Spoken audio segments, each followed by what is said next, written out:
আসসালামু আলাইকুম। আলহামদুলিল্লাহ, সবাই কেমন আছেন? এই যে দেখুন, এখানে আমি রোস্ট রান্না করেছি। আসলে এই আপনারা যদি আমার এই রোস্ট রান্নার ভিডিওটি দেখেন, তাহলে আপনারাও সেরা স্বাদের রোস্ট রান্না করতে পারবেন। তাহলে এত মজাদার যে ঘরে আমরা রোস্ট তৈরি করতে পারি, এর জন্য কিন্তু আপনারা আমার পুরা ভিডিওটি দেখবেন। পুরা ভিডিওটি দেখলে বুঝতে পারবেন আমি কিভাবে রোস্টটা রান্না করেছি। রোস্ট রান্না করার জন্য এখানে আমি হালকা একটু মরিচের গুঁড়ো দিয়ে, টক দই আর লবণ দিয়ে আধা ঘন্টার মতন আমি এটা মেখে রেখে দিয়েছিলাম। আধা ঘন্টা হয়ে গেছে, এটা আমি এখন ভেজে নেব চুলায়। আসলে অন্তপক্ষে আধা ঘন্টা মেখে রাখবেন। আর যদি টক দই বিশেষ করে না থাকে, লেবু দিবেন, কিন্তু আসলে টক দই দিয়ে মাখিয়ে রাখলে মুরগিটা একটু নরম হয়ে যায়। নরম হলে রোস্টটা কিন্তু অনেক ভালো হয়, খেতেও কিন্তু অনেক মজা হয়। এই যে দেখুন, আমি এখানে ৩টা মুরগি নিয়েছি। ২টা মুরগি আমি গোটা গোটা ৪ পিস করেছি, আর একটা মুরগি আমি ৮ পিস করেছি। এই দেখেন, আমি রানের টুকরাটা দিয়ে দিলাম। আসলে সবগুলো তো একবারে ভাজা যাবে না, আমি ৩ পিস করে ভেজে নেব। একটা আসলে ফ্রাই প্যানে ভাজবেন। ফ্রাই প্যানে ভাজলে আসলে একটু ছড়ানো বাসনে ভাজলে কিন্তু সুন্দর হয়। অনেক কড়া করে ভাজবেন না, হালকা করে ভেজে নেব আমি। বেশি কড়া করে ভাজলে মুরগিটা দেখতেও কিন্তু ভাজার কালারটা কিন্তু হয়ে যাবে। এই যে এরকম একটা চিমটানি দিয়ে আমি দেখুন এটা দিয়ে উল্টে দেবো। দেখুন কালারটা কিন্তু হালকা সুন্দর একটা কালার এসেছে। এরকম রোস্টটা রান্না করলে রোস্টের কালারটা কিন্তু অনেক সুন্দর হবে। আপনারা অবশ্যই এভাবে ট্রাই করবেন, আর এইভাবে আস্তে আস্তে ধরে উল্টে দেবেন। আর চুলার জালটা, যখন তেলটা গরম হয়ে যাবে, চুলার জালটা কমিয়ে দেবেন। আসলে অতিরিক্ত কড়া ভাজা হয়ে গেলে পুড়ে পুড়ে যাবে, দেখতেও কিন্তু কালারটা কালো কালো আসবে। রোস্টটা রান্না করার পর দেখতেও সুন্দর লাগবে না। আসলে দেখতে সুন্দর লাগলে কিন্তু খেতেও কিন্তু আমাদের ভালো লাগে। আসলে পরিবেশনটাই আমাদের মেন। মুরগিগুলো সবগুলো আমি ভেজে নিয়েছি। আমি আসলে ছোট বাসনে রান্না করতে পারি না। আমি একটা বড় কড়াই বসিয়ে দিয়েছি। বড় কড়াই যেন একটু নেড়ে চেড়ে রান্না করতে পারি। সবগুলো মুরগি কিন্তু আমি এভাবে ভেজে নিয়েছি। মুরগির পিসগুলো দেখুন, আমি কিন্তু অতিরিক্ত কড়া করে ভাজিনি, আমি হালকা করে ভেজে নিয়েছি। এটা এখানে চুলার মধ্যে দিয়ে দেওয়ার পরে এখানে লং, দারচিনি, এলাচ দিয়ে দিলাম। এলাচটা একটু এভাবে চুলা নেড়ে চেড়ে নেবো। নিয়ে একটু ভেজে নেবেন। ভেজে নিলে সুন্দর একটা ফ্লেভার আসবে। সুন্দর একটা ফ্লেভার আসলে এখানে আমি পেঁয়াজ কুচি করে নিয়েছি এবং পেঁয়াজ কুচিগুলো দিয়ে দেবো।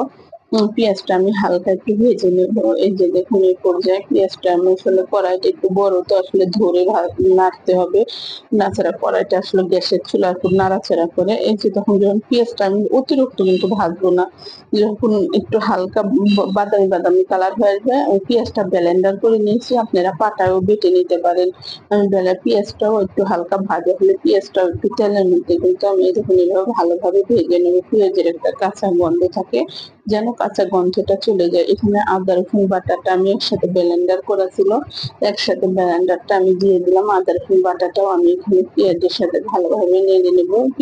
আদা রসুনেরও কিন্তু একটা কাঁচা গন্ধ থাকে। এখানে আমি জিরা বাটা দেবো, আপনারা জিরা গুঁড়া দিতে পারেন, কিন্তু আসলে জিরা বাটা দিলে কিন্তু তরকারির স্বাদ কিন্তু একটা বাড়ে। এই কারণে রোস্টের কিন্তু আলাদা একটা ফ্লেভার আসবে। মশলাটা কষানোর জন্য এখানে আমি অল্প করে পানি দিয়েছি, খুব বেশি পানি দেওয়ার দরকার নেই। অল্প পানি দিয়ে কিন্তু আমরা মশলাটা কষে নেব। কেননা এখানে লবণটা আপনারা স্বাদ অনুযায়ী ব্যবহার করবেন। লবণটা আসলে খুব বেশি ব্যবহার করার দরকার নাই। এখানে আমি ধনিয়ার গুঁড়া দিয়ে দিলাম সাথে।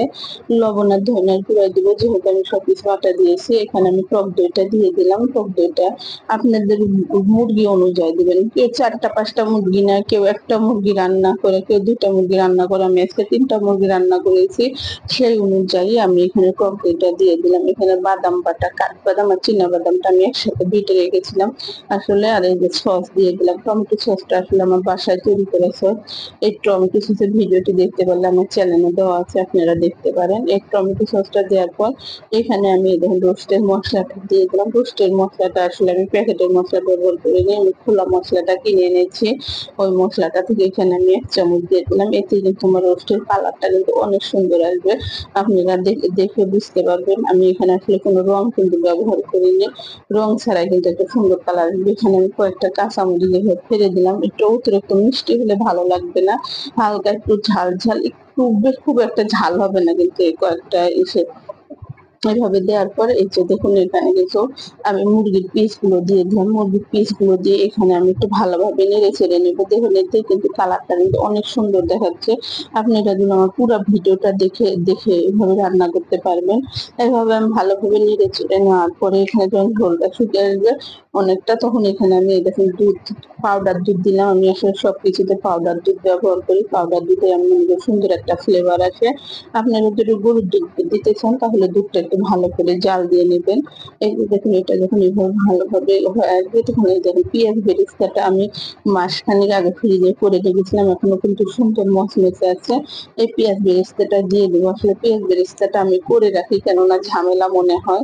যে কোনো সময় বাচ্চারা একসময় রোস্ট খেতে চাইলো, হঠাৎ বাসায় মেহমান এসে পড়লো, পেঁয়াজ বেরেস্তাটা করে রাখলেও কিন্তু অনেক উপকার হয়। পেঁয়াজ বেরেস্তাটা করতে অনেক সময় লাগে। এই দেখুন এভাবে ভালোভাবে নেড়ে চেড়ে আমরা কিন্তু এই যে রসটা কিন্তু একবারে শুকিয়ে নেবো সুন্দর করে। যখন দেখবেন তেল বেরিয়ে আসে তখন কিন্তু আসলে আমরা বুঝতে পারবো আমাদের এটা হয়ে আসছে।